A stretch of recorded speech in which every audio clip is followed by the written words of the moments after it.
Parte 1. El garaje vacío. Eran las 3:47 de la madrugada del quinto día de Acción de Gracias. Ethan Hayes arrastró su maleta de 23 kilos hasta la entrada del garaje subterráneo de su apartamento, pasando el llavero 3 veces antes de que la puerta de acero finalmente se abriera con un crujido. El viaje de negocios, por 7 países de Europa, lo había destrozado. Tras 14 horas en el aire, con una escala de 5 horas en Dubái, se sentía vacío, con la mente aferrada a un solo pensamiento, el coche. El Chevrolet Camaro SS de 1969 que había pasado 3 años restaurando, pieza por pieza, de un montón de chatarra oxidada. Otros no lo entendieron. Lo vieron como una reliquia devoradora de gasolina y de alto mantenimiento. Un lujo ostentoso para alguien con algo que demostrar. Pero Ethan sabía que no era solo un coche. Era su santuario, el único lugar donde su alma podía encontrar tranquilidad en la fría jungla de cemento de la ciudad. Plaza de aparcamiento B3. La recordaba perfectamente. Cada vez que volvía de un viaje, lo primero que hacía, antes de ducharse, antes de dormir, era bajar al garaje y tocar el capó del Camaro, como saludar a un viejo amigo. Pero el espacio estaba vacío. Ethan pensó que sus ojos le estaban jugando una mala pasada. Se los frotó y volvió a mirar. Nada.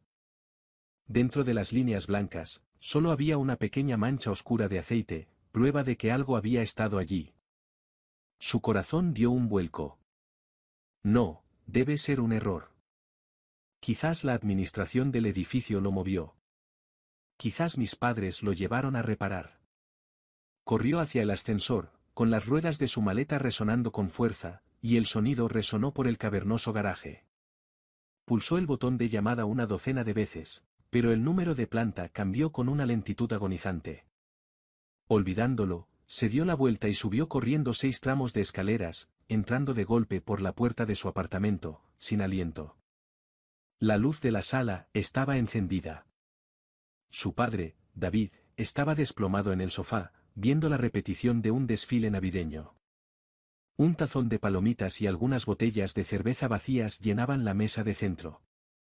Su madre, Karen, asomó la cabeza desde la cocina con un manojo de apio en la mano. Ethan, ¿has vuelto? ¿Por qué no nos avisaste que venías? Puedo prepararte algo para picar a altas horas de la noche. ¿Dónde está mi coche? Ni saludos. Ni abrazos. Ni siquiera se molestó en meter la maleta. Se quedó parado en la puerta, con la voz ligeramente temblorosa. ¿Qué? Karen parecía confundida. Mi coche. El Camaro. En el espacio B3. Ya no está. David finalmente se incorporó, ajustándose las gafas de leer en la frente. Ah, ¿te refieres a esa cosa vieja? Dijo, con un tono exasperantemente despreocupado. Sí, esa. No es robado. El corazón de Ethan se tranquilizó, pero solo por un segundo.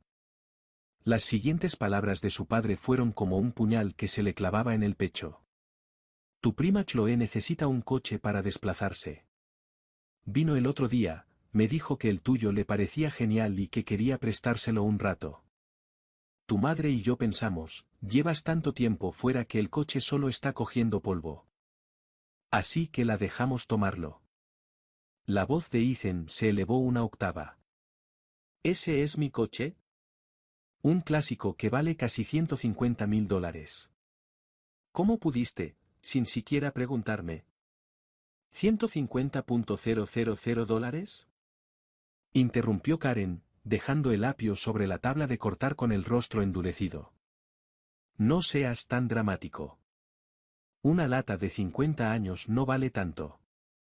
Creo que se te ha subido a la cabeza tantos viajes internacionales. Mamá, el informe de tasación. Ya basta, dijo David con un gesto de desdén. Tu prima se lo llevó, e incluso nos dio $15.000 por él. Un anticipo, dijo. Tu tía Marie estaba encantada. Dijo que eras un niño muy bueno y considerado, que cuidabas de tu primo menor. ¿Cuál es el problema? Somos familia. No seas tan tacaño. $15.000. Los oídos de Ethan llenos de zumbidos. Había invertido más de $110.000 en esa restauración. Solo el motor original, transportado por avión desde un concesionario especializado en California, había costado $25.000. Encargó el interior a un artesano de Texas que utilizaba cuero argentino cosido a mano, y supervisó personalmente cada detalle. Sin mencionar las incontables noches que pasó en el garaje, con gafas protectoras, puliendo cada pieza de cromo hasta que sus manos quedaron cubiertas de callos que aún no se habían desvanecido. La tasación oficial había valorado el coche en $150.000, y lo vendieron. Por $15.000, vendieron su obra maestra, su alma, a 10 céntimos por cada dólar. ¿En serio? Ethan respiró hondo, intentando mantener la voz firme. ¿Tienes idea de lo que significa ese coche para mí? Es solo un coche. ¿Cuál es el problema? Karen se burló. Eres un hombre adulto, obsesionado con un trozo de metal. No se ve bien. Con todo ese tiempo y dinero, podrías haber encontrado una buena chica con la que sentar cabeza. Tienes 32 años, Ethan, y sigues soltero. ¿Qué se supone que debo decirles cuando me pregunten? Era mi coche. Mío. Dijo Ethan, pronunciando cada palabra. ¿Tuyo? Te criamos. Lo tuyo es nuestro, ¿no? David se puso de pie, sacando pecho en un clásico juego de poder patriarcal. Además, Chloe es tu única prima. Tus tíos la adoraban. Le gustaba el coche, así que se lo dejaste. ¿Qué tiene de malo? ¿Por qué de repente eres tan egoísta? ¿Egoísta? Las palabras le provocaron un dolor agudo en la sien. Miró a las dos personas frente a él, su padre y su madre, y sintió una inquietante sensación de alienación. Durante 32 años, había intentado ser el hijo perfecto. Había sacado sobresalientes, había conseguido un trabajo estupendo, e incluso había puesto sus nombres en la escritura de su apartamento. Nunca se perdía un día de acción de gracias, una Navidad ni un cumpleaños. Pensaba que eso era amor. Pero ahora veía que, en sus ojos, su trabajo, sus sentimientos, sus pasiones, nada importaba. Lo que importaba era guardar las apariencias con los familiares, esa lógica tóxica y asfixiante de «somos familia». Una realidad retorcida donde el capricho de cualquier forastero podía anular el suyo. Está bien, asintió con una voz extrañamente tranquila. Ya entiendo. Así me gusta más. La expresión de Karen se suavizó. No armes un escándalo ni crees rencor por un coche viejo. Tu tío estaba cuerdo el otro día. Estoy cansado. Voy a mi habitación. Ethan no esperó a que terminara. Se dio la vuelta, entró en su dormitorio y cerró la puerta sin hacer ruido. Se apoyó en ella y cerró los ojos. Afuera, brillaban las luces de la ciudad. Eran las fiestas, época de celebración, con luces festivas por las calles. Pero su corazón se sentía más frío que la noche de finales de noviembre. Sacó su teléfono y abrió su galería de fotos. Se recorrieron imágenes del Camaro una tras otra. Desde su estado inicial, ruinoso, hasta una obra en progreso. Y, finalmente, a su gloria resucitada. Cada foto era un recuerdo, impregnado de su sudor y pasión. Encontró la copia escaneada de la tasación. Valor de mercado, $150.000. Tenía el título, la matrícula, la factura de venta y copias digitales de todos los recibos de la restauración. Siempre lo había guardado todo meticulosamente. Lo había hecho por prudencia, sin imaginar que llegaría a esto. Ethan se quedó mirando la pantalla un buen rato. Tanto que la pantalla se oscureció y el primer rayo de sol apareció en el horizonte. Entonces tomó una decisión. Abrió el teclado de su teléfono, con mano firme, presionó 3 números, 911. 911. ¿Cuál es su emergencia? Hola. Quisiera reportar un robo. Me robaron mi Chevrolet Camaro clásico del garaje privado de mi casa. El vehículo está valuado en aproximadamente $150,000. Parte 2. Los oficiales en la puerta, después de colgar, Ethan se lavó la cara con calma, se puso ropa limpia y se sentó en el borde de la cama a esperar. No estaba nervioso. No tenía miedo. Curiosamente, tras hacer esa llamada, sintió un profundo alivio. Era la sensación de librarse por fin de un peso aplastante que has llevado durante tanto tiempo, sin importar dónde ni cómo caiga. 20 minutos después, sonó el timbre. Salió de su habitación y se encontró con dos policías uniformados en el vestíbulo, con expresión severa. Sus padres los atendían con cariño, esbozando sonrisas obsequiosas. Oficiales, por favor, pasen. ¿Hay algún problema? No llamamos a nadie. Lo hice yo, dijo Ethan. Todas las cabezas se giraron hacia él. Las sonrisas en los rostros de sus padres se congelaron, reemplazadas por una mezcla de sorpresa, confusión y rabia. Lo miraron como si fuera un completo desconocido. El señor Ethan Hayes, el oficial de mayor edad, preguntó, recibimos una llamada diciendo que le robaron su vehículo. Así es. ¿Puede decirnos qué pasó? Estuve fuera del país 2 semanas por negocios. Al volver esta mañana, descubrí que mi coche había desaparecido de su lugar designado, B3. Es un Chevrolet Camaro SS de 1969 con un valor de mercado estimado de $150,000. Tengo toda la documentación pertinente y el informe oficial de tasación. Ethan, Karen por fin salió de su estupor y lo agarró del brazo. ¿Estás loco? Es un asunto familiar. ¿Por qué llamarías a la policía? Mamá, Ethan la miró con voz apagada. Mi propiedad ha desaparecido. Es un hecho. Denunciar un delito es mi derecho como ciudadano. No es tu propiedad contra la mía. La tiene tu prima Chloe. No la robó ningún desconocido. Señora, intervino el agente más joven, independientemente de quién se llevó el vehículo, si lo hicieron sin el consentimiento del propietario, constituye. ¿Constituye qué? Es cosa de familia. La voz de Karen se volvió aguda. Se giró hacia su marido. David, di algo. El rostro de David era una nube oscura de tormenta, pero logró esbozar una débil sonrisa para los oficiales. Oficiales, todo esto es solo un gran malentendido. Un pequeño desacuerdo familiar. Nada que requiera su atención. Podemos encargarnos nosotros mismos.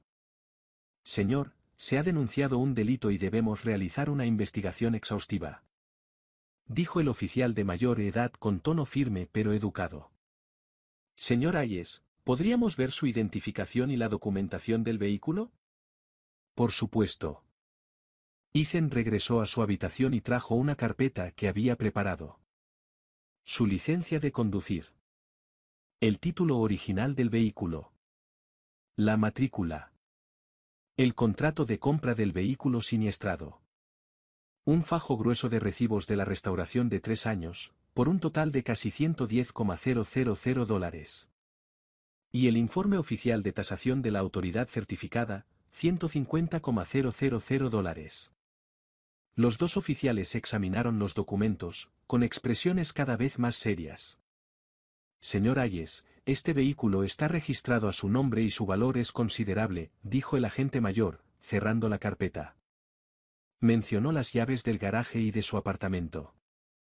Además de usted, ¿quién más tiene acceso? La mirada de Ethan se dirigió lentamente a sus padres. Solo ellos. El aire de la habitación se volvió gélido. David y Karen palidecieron. Señor, señora, el oficial de mayor edad se aclaró la garganta. Según el informe del señor Hayes, esto constituye un robo de auto, un delito grave, debido al valor excepcionalmente alto del bien. Necesitamos su cooperación con nuestra investigación y que nos indique el paradero actual del vehículo. Pero no lo robamos. Karen lloró, presa del pánico. Es el coche de mi hijo. Somos sus padres. ¿Cómo es que ayudarlo a administrar su propiedad es robar? ¿Administrarla? ¿Cómo lo hiciste? Le dimos el auto a su prima, la hija de mi cuñada. ¿Lo regalamos o lo vendimos? Lo vendimos por $15,000. El agente más joven no pudo evitar repetir la cifra. $15,000. Miró el informe de tasación de $150,000 que tenía en la mano, con los ojos llenos de incredulidad. Señora, sabiendo o teniendo motivos para saber el considerable valor de este vehículo, lo transfirió a un tercero por una fracción de su precio de mercado sin el consentimiento del propietario. ¿Entiendes las consecuencias legales de esa acción? Karen estaba en pánico. No lo sabíamos. Pensábamos que era solo un coche viejo e inservible. ¿Inservible? Ethan finalmente habló, con una voz fría como el acero. Gasté más de $100,000 restaurando ese auto. Todos los recibos están ahí. Te repetí una y otra vez cuánto valía, lo importante que era para mí y que nunca debías tocarlo. Y ahora me dices que no lo sabías. Sus palabras los golpearon como un puñetazo, dejándolos sin palabras. El oficial mayor terminó sus notas. Ahora mismo, les dijo a los padres de Ethan, necesitamos que se pongan en contacto con esta prima inmediatamente y le den instrucciones para que traiga el vehículo a la comisaría. Además, como personas de interés en este caso, ambos deberán presentarse en la comisaría para prestar declaración formal. ¿Qué? ¿La comisaría? Gritó Karen. No hemos infringido ninguna ley. Señora, por favor, coopere con nuestra investigación. No, no voy. No puede obligarme. Si te niegas a cooperar, podemos y lo haremos. David se desplomó en el sofá, sujetándose la cabeza con las manos, murmurando, ¿cómo llegamos a esto? ¿Cómo llegamos a esto? Karen se volvió hacia Ethan, con una mezcla de súplica y resentimiento en la mirada. Ethan, díselo. Diles que todo es un malentendido. Retira los cargos, por favor. ¿De verdad vas a quedarte ahí parado viendo cómo la policía se lleva a tus padres? Somos tu madre y tu padre. Ethan no la miró. Oficiales, dijo con voz firme. Confío en que la ley hará justicia. Parte 3. El circo en la comisaría. Un agente llamó a la prima, Chloe Vance, en ese mismo instante. Puso el altavoz. De fondo, se oía música a todo volumen y risas de chicas. Hola, respondió una voz perezosa. Hola, soy el departamento de policía de Denver. ¿Hablo con Chloe Vance?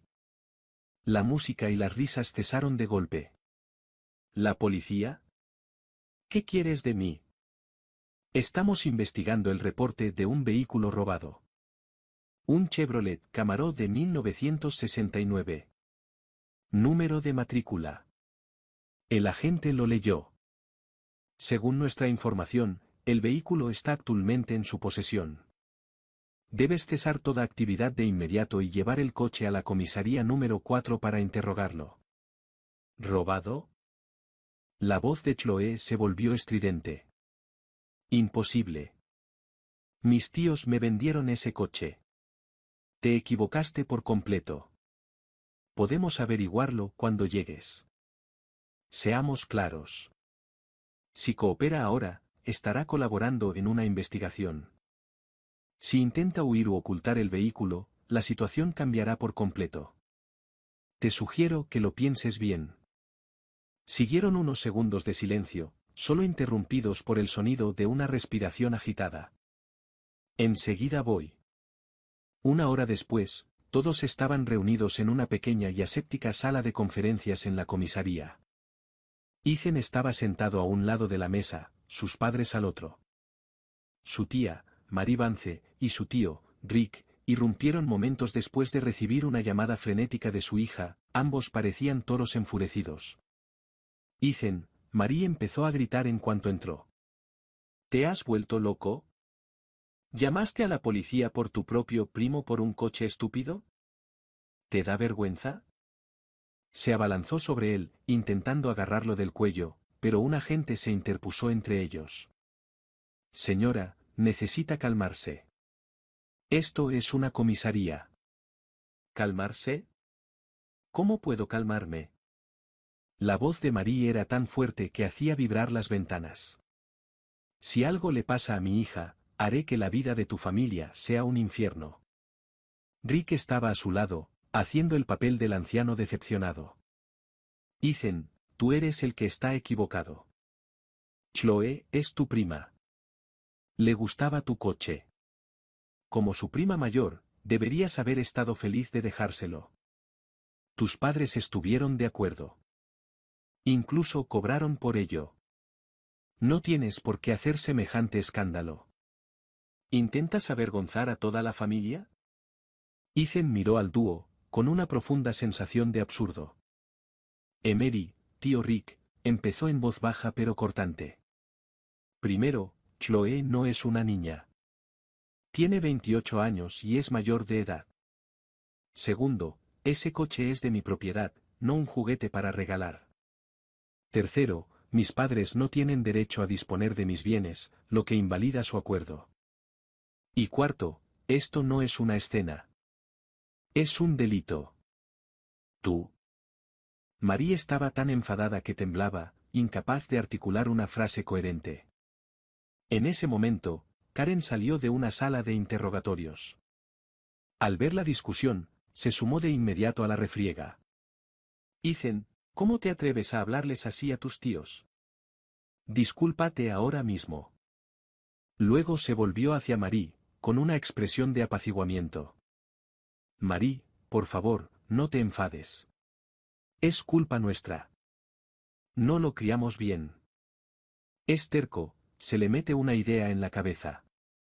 No te preocupes, haré que retire los cargos. Nada le pasará a Chloe. Se volvió hacia Ethan, con la voz ahora un gemido desesperado. Hijo, te lo ruego. Por favor, Chloe es tu única prima. Si va a la cárcel, su vida estará arruinada. Tus tíos solo la tienen a ella. Ten compasión de ellos, y ten compasión de tu padre y de mí, por favor. Ethan los observó, un grupo patético de dolor fingido, y casi rió. Así que esto era lo que valía. Sus bienes, su dignidad, sus sentimientos.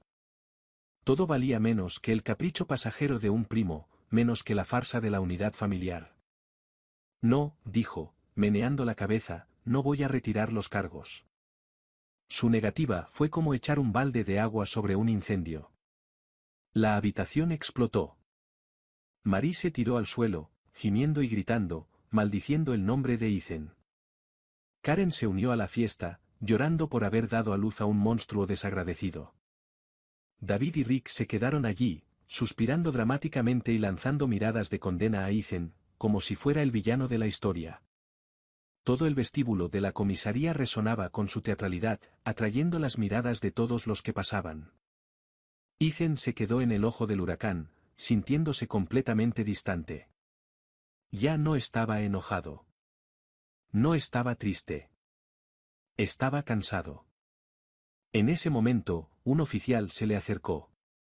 Señor Hayes, la señora. Vance llegó con el vehículo.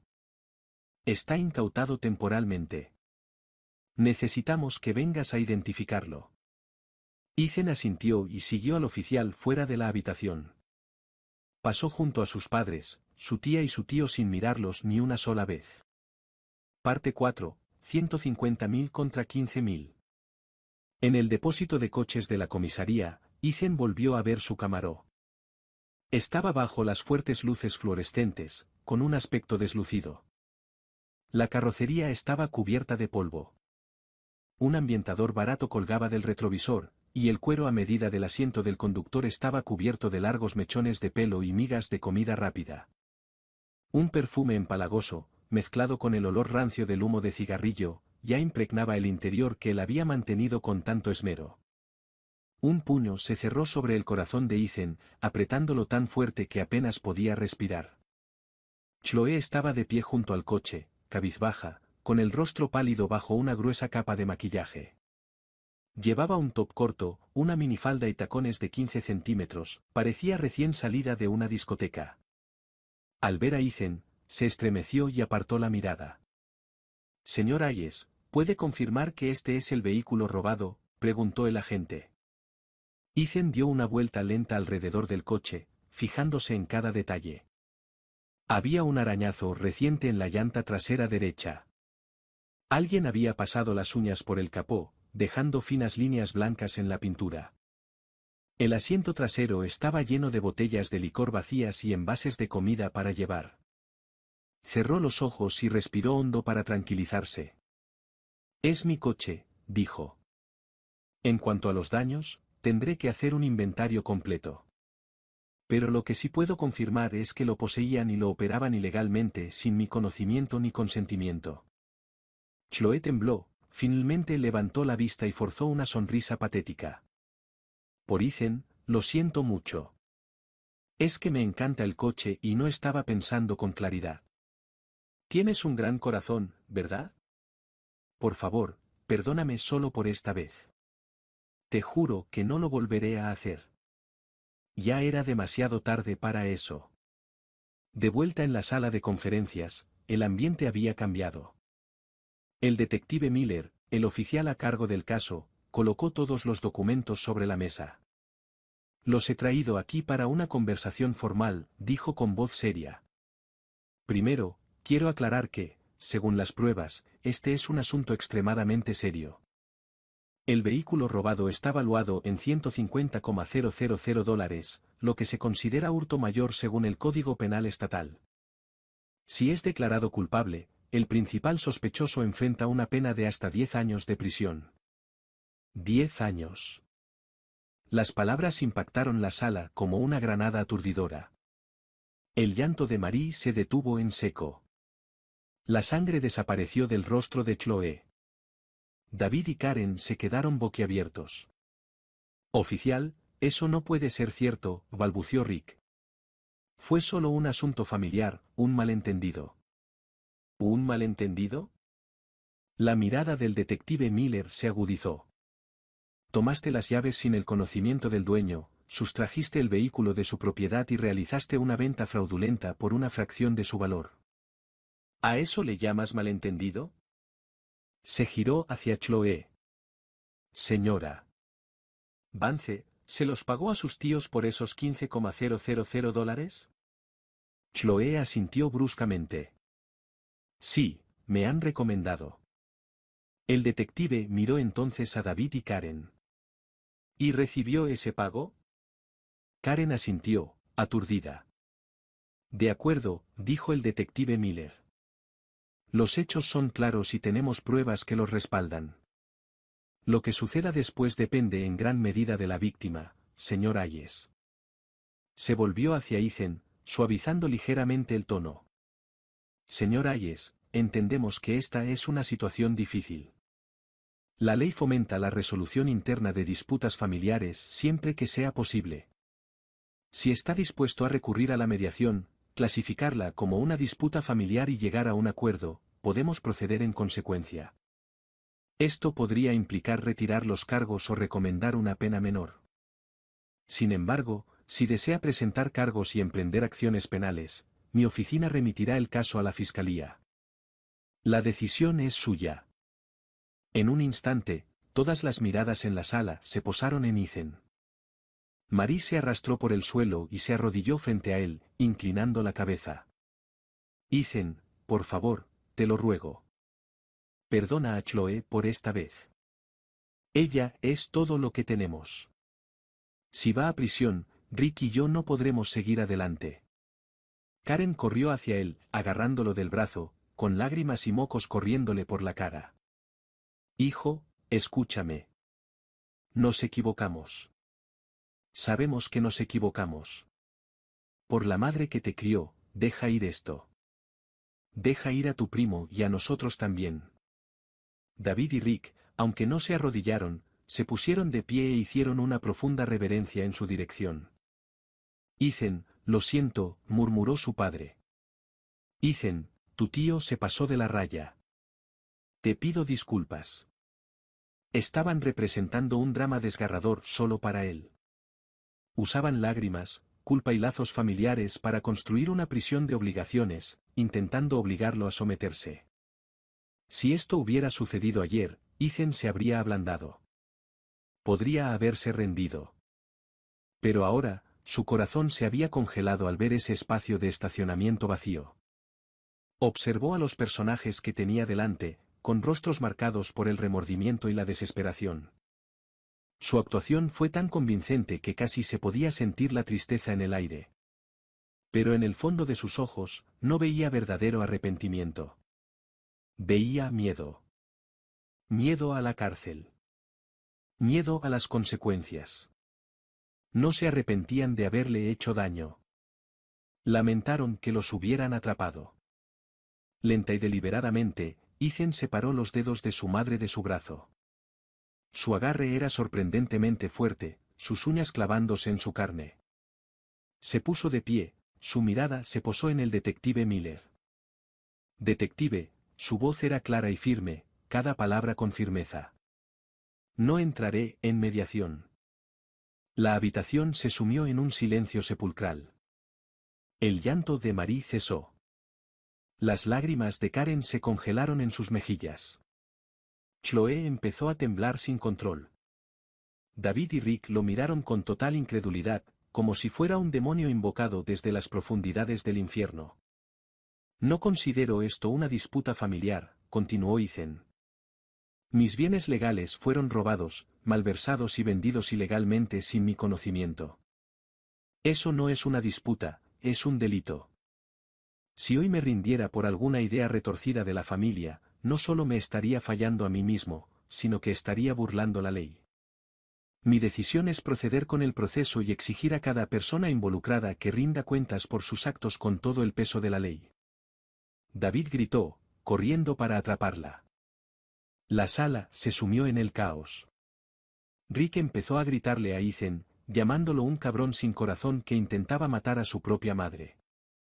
Ethan lo ignoró por completo. Simplemente se quedó allí, observando al detective Miller, que esperaba. El detective lo miró largamente, evaluándolo, con un dejo de respeto en los ojos. Asintió, entendiendo al señor Hayes.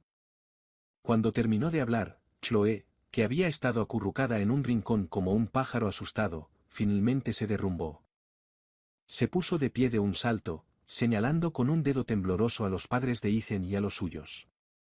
No fue mi culpa, gritó, con la voz entrecortada por la histeria. Nada de esto fue idea mía. Me obligaron a hacerlo. Todos se quedaron paralizados, atónitos por su repentino arrebato. Fue idea tuya. Mamá, tú eras la que decía que Ethan era muy rico con su coche de lujo y que nunca hacía nada para ayudar a su pobre primo. Me dijiste que les pidiera el coche a la tía Karen y al tío David. Dijiste que dirían que sí. Se giró hacia David y Karen. Y tú, dijiste que un hombre adulto no debería obsesionarse con un coche viejo y esa factura de venta. Yo no escribí eso. No sé cómo falsificar su firma. Lo hiciste tú. Fuiste a su oficina y encontraste un formulario de transferencia de título en blanco, y luego encontraste un documento antiguo con su firma y me hiciste practicar hasta que quedó bien. Dijiste que sería infalible. Fueron todos ustedes. Fueron quienes lo planearon. Chloe entrecerró los ojos y dirigió su mirada hacia los padres de Ethan y Avance, presa del pánico, por la falsificación de documentos oficiales. Dijo lentamente, con un tono amenazador, parece que este caso es más complicado de lo que pensábamos inicialmente. Tendremos que empezar estas entrevistas por separado. En la quinta parte, la falsificación del colapso fue la palabra que lo cambió todo. Si el robo pudo ser manipulado, fue innegablemente una conspiración criminal premeditada, con la confesión histérica de Chloe como catalizador. La policía separó de inmediato a David, Karen, Marie y Rick para un interrogatorio individual. Ante la cruda realidad de la ley y las graves consecuencias que afrontaban, la frágil alianza familiar se rompió al instante. Karen fue la primera en romperse sola en la sala de interrogatorios. Culpó de todo al sollozo que Marie le había estado susurrando al oído durante semanas, quejándose de que Ethan ganaba mucho dinero pero nunca ayudaba a su familia, de que era egoísta y de que darle el coche viejo a Chloe haría felices a todos. Admitió que ella y David habían usado su llave de repuesto para entrar en la oficina de Ethan y encontrar el título en blanco. David, en una habitación aparte, culpó a su cuñado Rick. La propiedad de su hijo era, en realidad, propiedad de sus padres. Dijo que la idea de falsificar la firma surgió de Rick, quien le había asegurado que, con un contrato firmado, Ethan no podría armar un escándalo aunque se enterara. Mientras tanto, Marie y Rick contaban una historia completamente diferente. Insistían en que solo habían hecho una sugerencia y que David y su hijo estaban de acuerdo con los $15,000 que ahora reclamaban, y no el pago del auto. Se traicionaron y se acusaron mutuamente exponiendo los rincones más feos y egoístas de la naturaleza humana a las palabras familia y parentesco una vez que sus escudos ahora eran inútiles frente a la autoconservación. Ethan se sentó en la sala de espera, escuchando la conversación ocasional que había. Esperado esto, una alianza construida sobre la violación de los derechos de otra persona estaba destinada a derrumbarse bajo la más mínima presión basada en los testimonios contradictorios. La policía regresó al condominio de Ethan con él para registrar las instalaciones como se esperaba en el fondo. Del bote de basura en la oficina de su casa encontraron varios trozos de papel arrugados. Los torpes intentos de Chloe de falsificar su firma con evidencia física llevaron a un caso criminal de múltiples acusados que involucraba fraude de conspiración y falsificación de un documento del gobierno. Los padres de Ethan, su tía y tío y su prima Chloe, los 5, fueron acusados y puestos bajo custodia mientras los sacaban de las salas de interrogatorio y esposados se cruzaron con Ethan una última vez. Todos mantuvieron la cabeza baja, incapaces de mirarlo a los ojos y cubiertos por una palidez gris. Miedo y derrota. Karen vio a su hijo, sus labios se movieron como si quisiera decir algo pero no salieron palabras, solo dos corrientes de lágrimas sucias trazando caminos por sus mejillas, lágrimas de arrepentimiento o lágrimas de resentimiento. Era imposible decirlo. Ethan se quedó completamente quieto viendo a su familia irse. Su corazón era un pozo seco incapaz de producir una sola onda de emoción. Era el día después de Acción de Gracias. Él con sus propias manos había enviado a toda su familia a la cárcel. Supo en ese momento que los conceptos de padres y parientes ya no existían para él. De ahora en adelante solo existía él mismo a su manera. Se sentía como libertad. Las noticias que se transmitieron al principio eran solo parloteo confuso de parientes lejanos especulando sobre lo que podría haber sucedido. Luego alguien publicó una versión distorsionada y embellecida de la historia. En este relato Ethan era un monstruo cruel y avaro que se había vuelto contra su propia carne y sangre. La historia decía que su pobre y dulce primo. El grupo estalló en indignación. Su tío abuelo publicó un mensaje de voz largo y confuso, con la voz cargada de decepción. Ethan, ese dinero te ha envenenado el alma. Tus padres se dejaron la piel para criarte, ¿y así es como les pagas? ¿Enviándolos a la cárcel en su vejez? ¿Cómo duermes por las noches? ¿No te duele la conciencia? Su tía intervino con un comentario santurrón. Has avergonzado a toda la familia Hayes. El primer mandamiento es honrar a tu padre y a tu madre. Presentar cargos contra tus propios padres es un pecado imperdonable. Exijo que vayas a esa comisaría ahora mismo, retires los cargos y les pidas perdón. El mensaje de otro primo estaba lleno de veneno. Siempre supe que había algo raro en él. Siempre ha estado obsesionado con el dinero. Después de todo lo que su madre hizo por él, menuda travesura. Acusaciones e insultos inundaron sus notificaciones. Familiares que no habían hablado con él en años se convirtieron de repente en árbitros morales, subiéndose a sus pedestales para condenarlo a distancia. Nadie le preguntó su versión de los hechos. A nadie le importó su coche, que valía más que la mayoría de sus casas. Y nadie, ni por un segundo, consideró el dolor y la traición que había sufrido. Solo les importaba la valiosa reputación de su familia y su moral anticuada e hipócrita. Mirando la pantalla, Ethan sintió un profundo cansancio. No discutió. No dio explicaciones. Sabía que era inútil razonar con gente que ya había tomado una decisión. Navegó tranquilamente a la configuración del grupo y pulsó salir del grupo. Y así, se hizo el silencio. La semana siguiente, después de las vacaciones, recibió una llamada de un número desconocido. Era un abogado que decía representar a sus padres. Explicó que sus padres no estaban bien en la cárcel del condado y que ansiaban verlo desesperadamente. Esperaban que firmara una declaración de perdón de víctimas. Señor Hayes, dijo el abogado cortésmente, sus padres lamentan profundamente sus actos. Al fin y al cabo, son sus padres. Están envejeciendo y su salud no es la mejor. Si los perdonaras oficialmente, les ayudaría mucho a conseguir la fianza y podría tener un impacto significativo en su sentencia en el futuro. ¿Lo considerarías?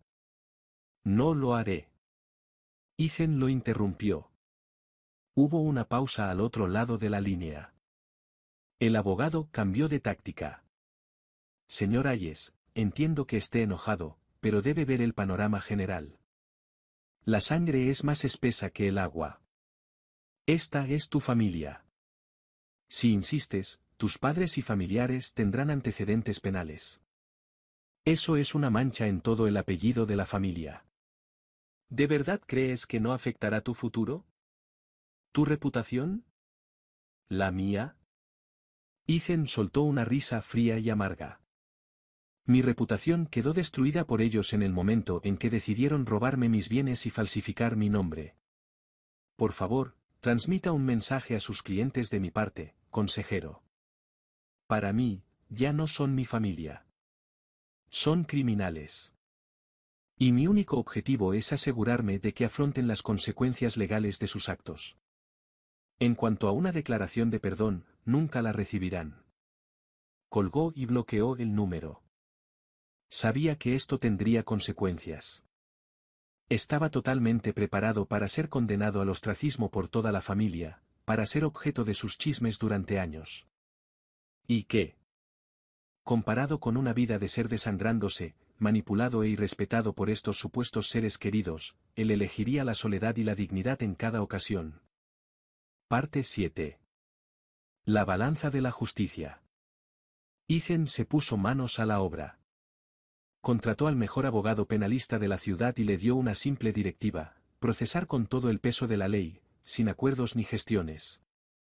Tras revisar el caso, su abogado se mostró confiado. Las pruebas eran irrefutables. Los hechos eran indiscutibles. Mientras Ethan, la víctima, se negara a pedir clemencia, los acusados se enfrentaban a una pena considerable. La tía y el tío, como principales instigadores, eran los que estaban en mayores problemas.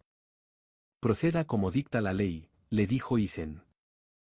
Al mismo tiempo, tomó otra decisión crucial. Había pagado la hipoteca del piso donde vivía él mismo, con su propio dinero. Pero al comprarlo, puso el nombre de sus padres en la escritura junto al suyo, pensando que así les facilitaría las cosas cuando lo visitaran. Ahora esa conexión se convertía en un lastre. A través de su abogado, interpuso una segunda demanda, una demanda de partición de bienes inmuebles. Presentó comprobantes de cada anticipo e hipoteca que había realizado, exigiendo que el tribunal confirmara legalmente su 100% de propiedad y eliminara sus nombres del título.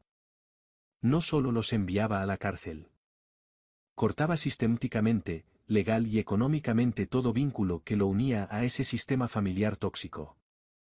El caso penal avanzaba más rápido de lo esperado, con una montaña de pruebas en su contra y cada sospechoso ansioso por culpar a los demás. Se obtuvieron rápidamente confesiones completas. La fiscalía presentó cargos formales contra los 5 acusados por conspiración, hurto mayor de vehículos y falsificación. El juicio se celebró en un día gris y nublado a mediados de noviembre. El suelo frente al juzgado estaba cubierto de hojas caídas. Ethan, vestido con un abrigo gris oscuro, subió las escaleras solo. Se sentó a la mesa del demandante, la víctima. Al otro lado de la sala, en la mesa del acusado, estaban sentados sus padres, su tía, su tío y su primo. Vestidos con los uniformes de preso, lucían demacrados y derrotados. Estaban a solo unos metros de distancia, pero bien podrían haber estado en otro planeta. Unos cuantos parientes curiosos se encontraban dispersos en la galería, allí para el espectáculo. Sus expresiones eran una mezcla de curiosidad morbosa, desaprobación y un miedo nuevo y desconocido. El hijo ingrato realmente lo había hecho. El fiscal leyó la acusación formal, detallando la conspiración, calculada y paso a paso, para robar el vehículo y falsificar el título. Cada cargo fue un duro golpe, no solo para los acusados, sino también para los familiares presentes, que finalmente escuchaban la verdad sin tapujos. Durante los argumentos de la defensa, sus abogados intentaron usar la carta de la familia.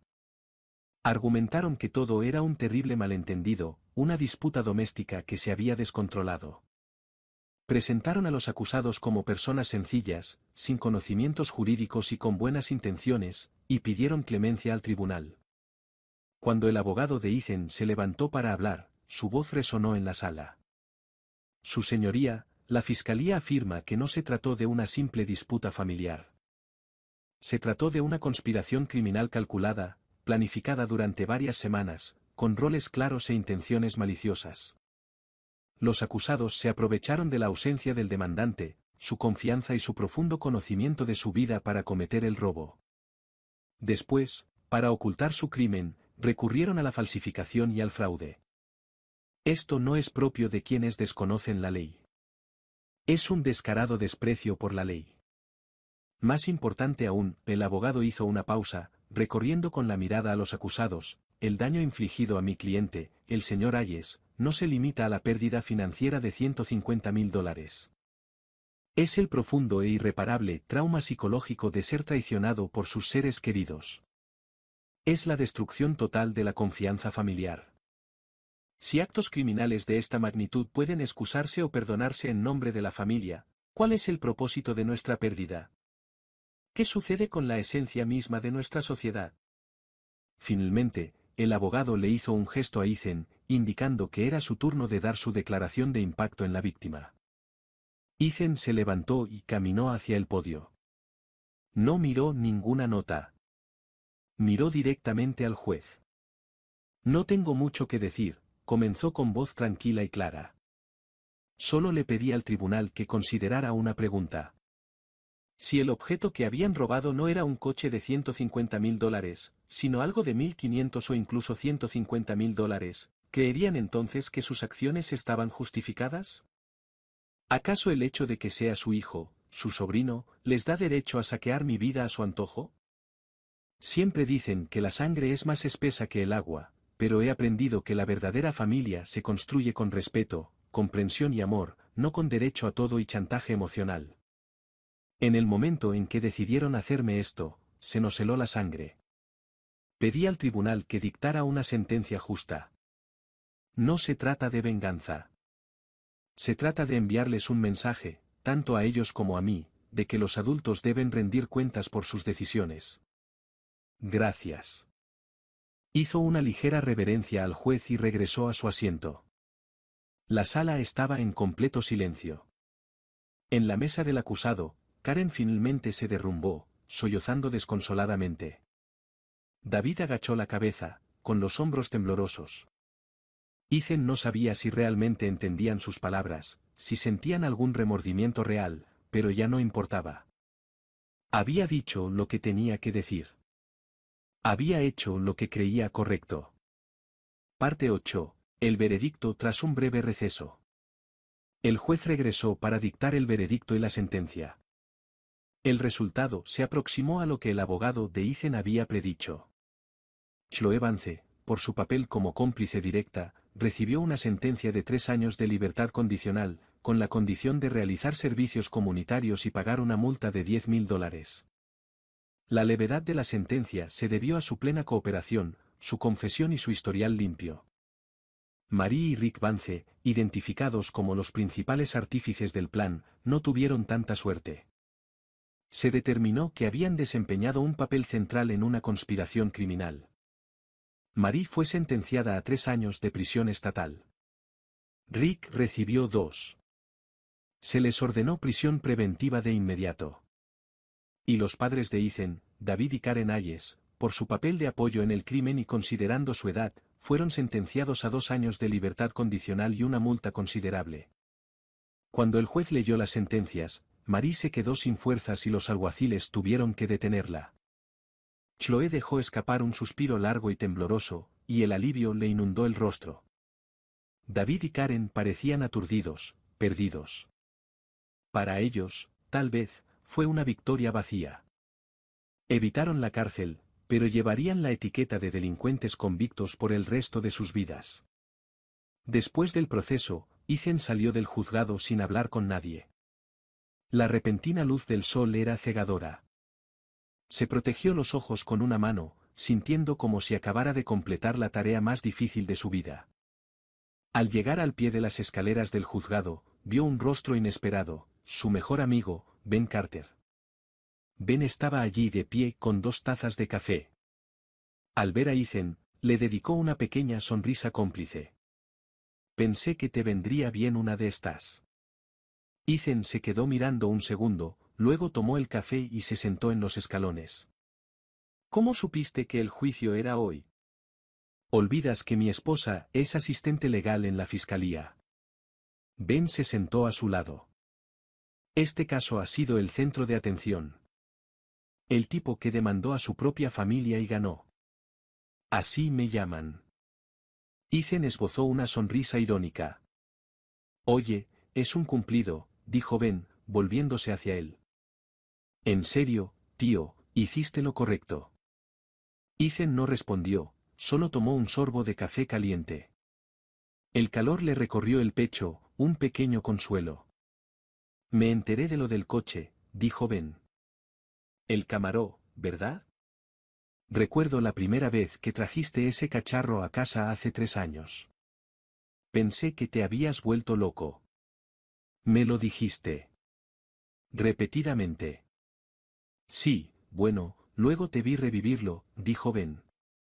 Ethan, te conozco desde hace más de 20 años. Sé lo que representa ese coche. Nunca se trató del dinero. Ethan guardó silencio durante mucho tiempo. Ben, ¿fui demasiado duro? ¿Duro? Ben arqueó una ceja.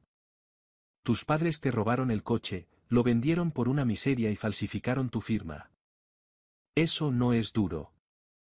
Fueron duros. Fueron crueles. Pero son mis padres. ¿Eso les da vía libre para cometer delitos contra su propio hijo? La voz de Ben estaba cargada de ira. No caigas en esa trampa, hombre. ¿Sabes que no soportó? Esa estupidez de que los padres no pueden hacer nada malo. Son personas. La gente comete errores. Y cuando cometen delitos, afrontan las consecuencias. No tiene nada que ver con que sean padres. Ethan se quedó mirando la carita sonriente impresa en su taza de café. Ya sabes, dijo con voz ronca. En la comisaría, mi madre se arrodilló y me rogó que retirara los cargos. Dijo que ella me dio a luz. Que ella me crió. Que no podía hacerle esto. Y recordé algo. Cuando estaba en la universidad, ella tomó los $2,000 que había ahorrado durante 3 años de cumpleaños y trabajos de verano, y los usó para comprarle a mi prima Chloe una laptop nueva. Dijo que Chloe lo necesitaba para la escuela y que yo, siendo chico, no necesitaba una computadora sofisticada. Ben simplemente negó con la cabeza. Durante mi primer año trabajando, la dejé manejar mi cuenta bancaria. A finales de año, quise comprarme un reloj decente. Pedí $500. Me dijo que el dinero se había ido, gastado en facturas. Luego me enteré de que se lo había dado a mis tíos para ayudarles con la hipoteca. Dios mío. Y hay más. Ethan cerró los ojos. Mucho más. Cuando compré mi piso, ella insistió en que su nombre y el de mi padre figuraran en la escritura para facilitar las cosas. Mi exnovia me dejó por eso. Mi madre simplemente dijo, bien. De todas formas, no era la indicada para ti. La recuerdo. Era genial. Sí, lo era. Ethan abrió los ojos y miró el cielo gris. Entonces, me preguntaste si fui demasiado duro. Ben, no lo sé. Lo único que sé es que durante 32 años he estado cediendo. He estado cediendo. He sido el hijo bueno y obediente. ¿Y qué conseguí?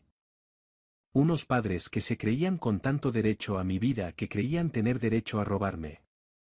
¿Te arrepientes? De nada.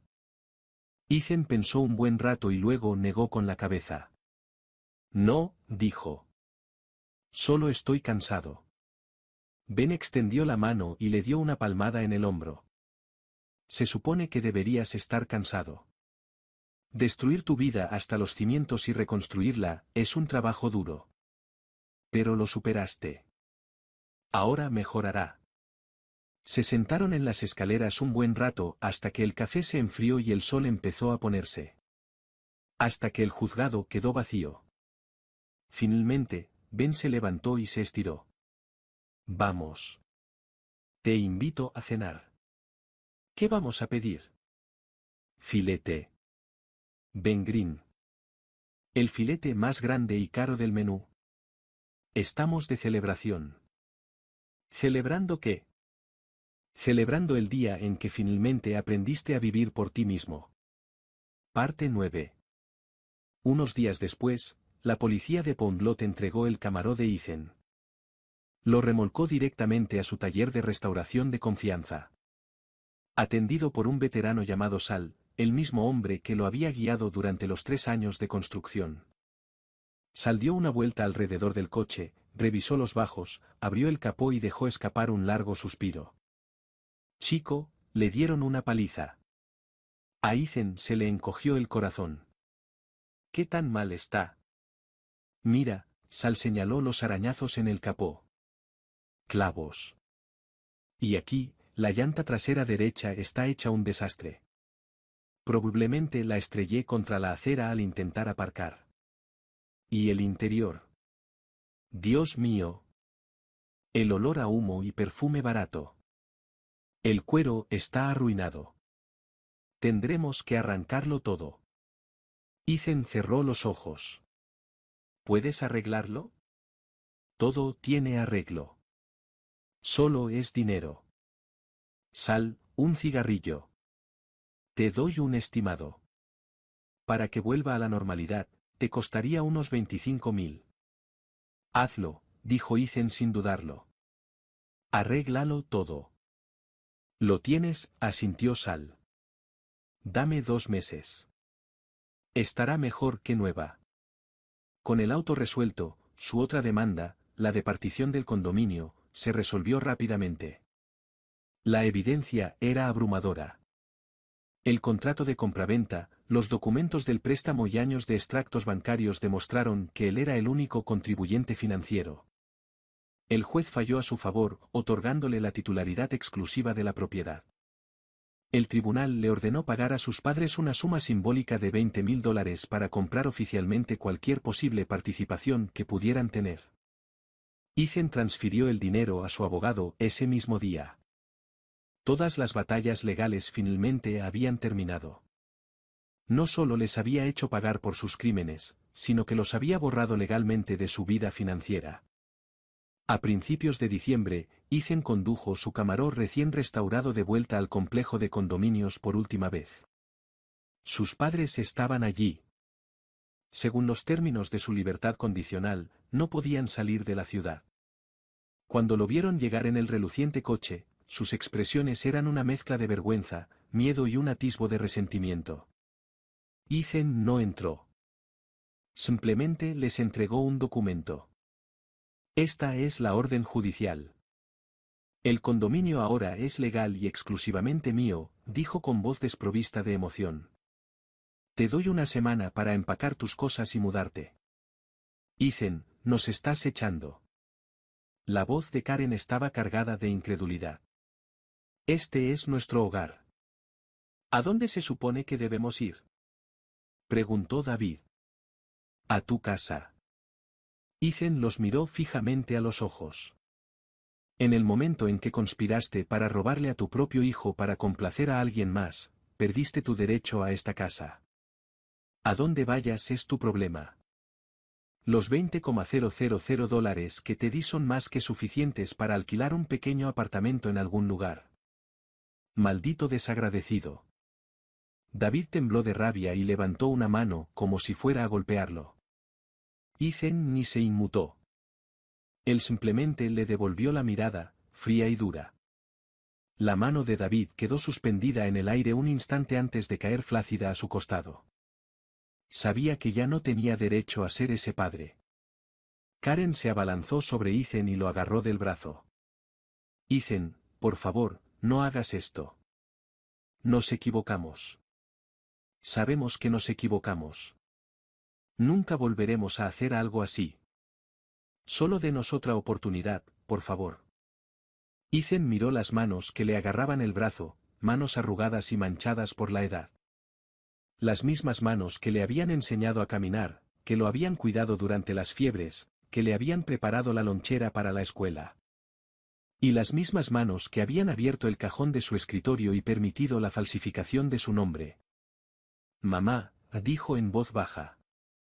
¿Sabes lo que esperaba en la comisaría? ¿Qué? Una disculpa, dijo, mirándola a los ojos. No es una disculpa de lo sentimos, por favor, sácanos del apuro. Es una disculpa de verdad. Y Ethan, lo sentimos. Violamos tu confianza y te ofendimos. Disculpa. Karen lo miró atónita. Pero nunca lo entendí. Ethan continuó, desde el principio, cada disculpa fue solo una táctica para que retirara los cargos. Nunca te arrepentiste de lo que me hiciste. Solo por lo que te iba a pasar. Sí. Así que, no, mamá. Ethan retiró con cuidado sus dedos de su brazo.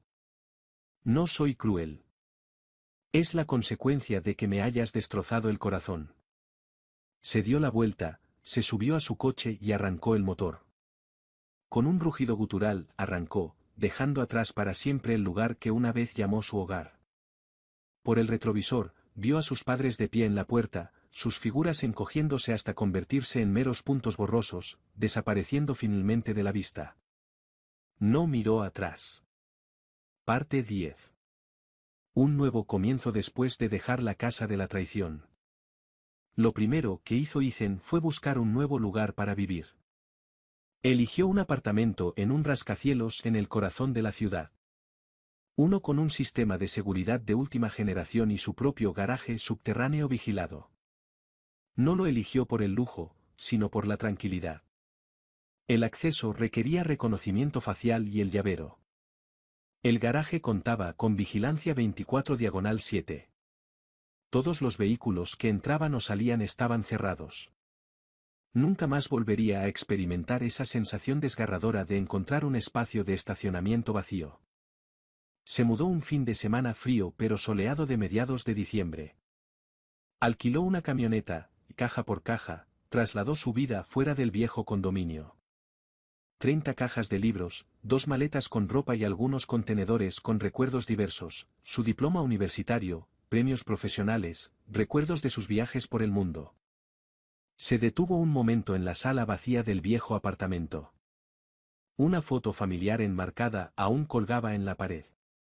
En ella, una versión más joven de sí mismo sonreía, brillante e ingenua, sin darse cuenta de que quienes lo rodeaban eran capaces de una traición tan profunda.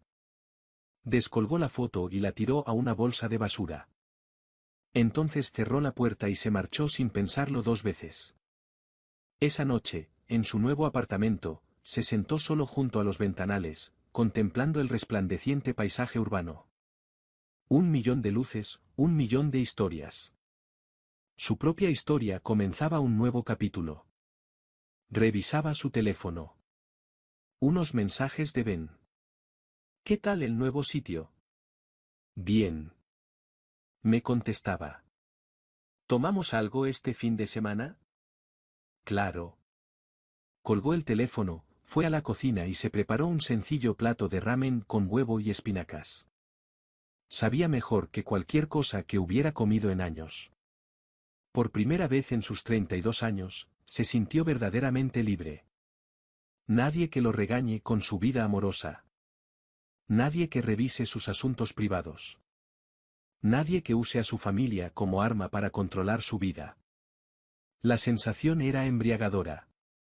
Un mes después, puso el viejo condominio a la venta. Se vendió rápidamente. Depositó el cheque, revisó su nuevo saldo bancario y sintió la solidez de una vida que era verdaderamente suya. De vez en cuando, por rumores, se enteraba de noticias sobre su familia. Con Marie y Rick en prisión, su familia se desmoronó. Chloe, aunque evitó la cárcel, cargó con antecedentes penales y multas cuantiosas. Perdió su trabajo, su novio la abandonó y, según se informa, estaba desorientada y deprimida. Sus padres habían usado los $20,000 para alquilar un pequeño y destartalado apartamento de una habitación en las afueras de la ciudad. Su reputación en la familia extendida quedó arruinada. Los mismos parientes que antes los alababan ahora los evitaban como a la peste. Estaban, a todos los efectos, completamente solos.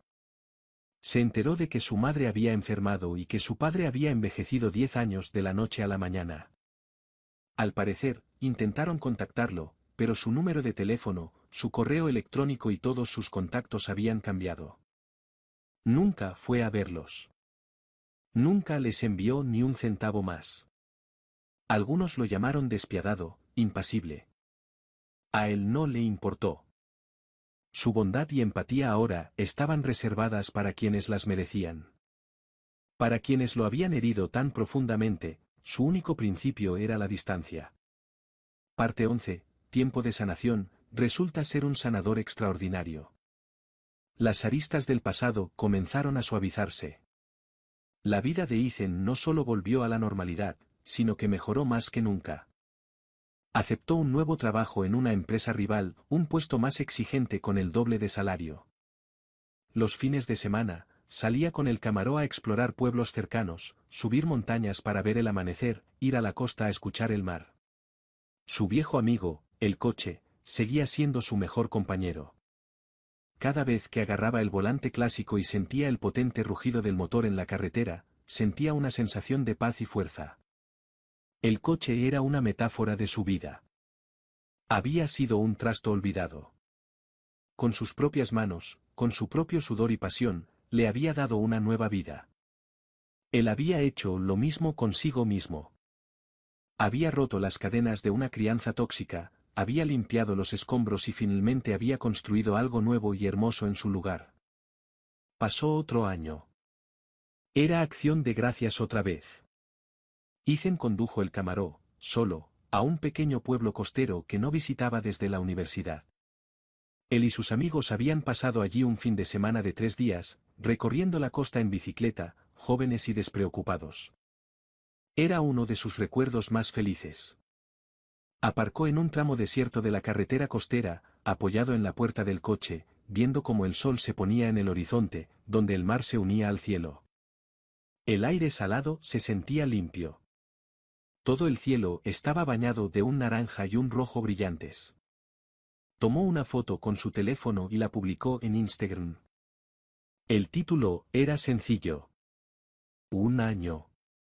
La foto era la silueta de su camaró contra el atardecer rojo sangre y el océano infinito. A Ben le gustó de inmediato. Icónico, comentó. Ethan sonrió. Cuando estaba a punto de guardar el teléfono, apareció una notificación. Un mensaje de texto de un número desconocido. La mamá de Ethan. Este es mi nuevo número. No intento molestarte. Solo quería decirte que sé que me equivoqué. Ahora lo sé de verdad. No tienes que responderme. Solo quería decírtelo. Espero que estés bien. Ethan se quedó mirando el mensaje un buen rato. El viento le hacía lagrimear los ojos. No respondió. Pero tampoco bloqueó el número. Guardó el teléfono en el bolsillo y siguió contemplando la puesta de sol.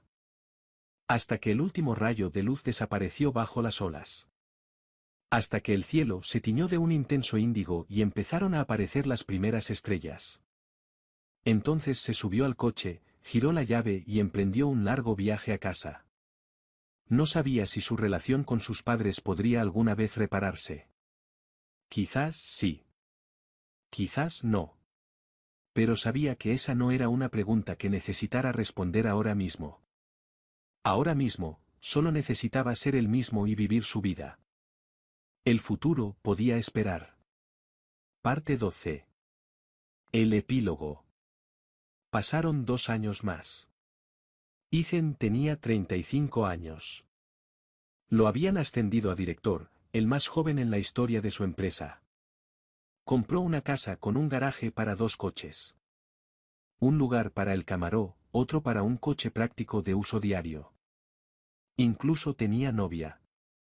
Ben los había presentado. Era diseñadora gráfica, brillante y divertida, con 2 hoyuelos al sonreír. La primera vez que vio el camaró, se le iluminaron los ojos.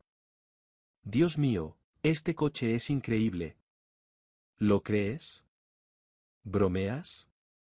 He soñado con viajar en un coche así desde pequeño. Bueno, sonrió. ¿Qué tal si te llevo a dar una vuelta? Sí, por favor. Para su primera cita de verdad, la llevó en coche por la costa, hasta ese pueblito junto al mar. Contemplaron el atardecer desde la playa, escucharon las olas romper contra las rocas. Comieron marisco fresco en un pequeño restaurante y contaron las estrellas desde el balcón de su habitación de hotel. Fue el día más feliz de la vida de Ethan. Ethan, dijo su novia más tarde, con la cabeza apoyada en su hombro. Ben me contó lo que pasó con tu familia.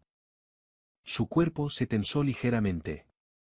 ¿Estás enojado porque no te lo dije? Para nada, dijo ella, mirándolo. Todos tenemos un pasado. Lo que importa es la persona que eres ahora. ¿Y quién es ese? Sonrió. Un tipo increíble. Alguien que no teme defenderse, hacer lo que sabe que es correcto. Eso es raro. Ethan la miró a los ojos y sintió un calor que le recorrió el pecho. Un calor que no sabía que extrañaba. Gracias, dijo. ¿Por qué? Por verme. Por aceptarlo todo. Se puso de puntillas y le besó la mejilla. ¡Qué tontería! En ese momento, Ethan comprendió algo profundo. La familia no se define por la sangre. Una verdadera familia se forja con las personas que deciden comprenderte, respetarte y amarte por quien eres. Son tus amigos. Tu pareja. Quienes te acompañan en tu camino. Y quienes usan el título de familia para herirte, manipularte y controlarte. No son familia en absoluto. Son solo desconocidos con quienes compartes ADN. Nada más. Miró el vasto cielo estrellado. La brisa marina soplaba, trayendo consigo el aroma a sal y libertad. Respiró hondo y, por primera vez, sintió una verdadera liviandad.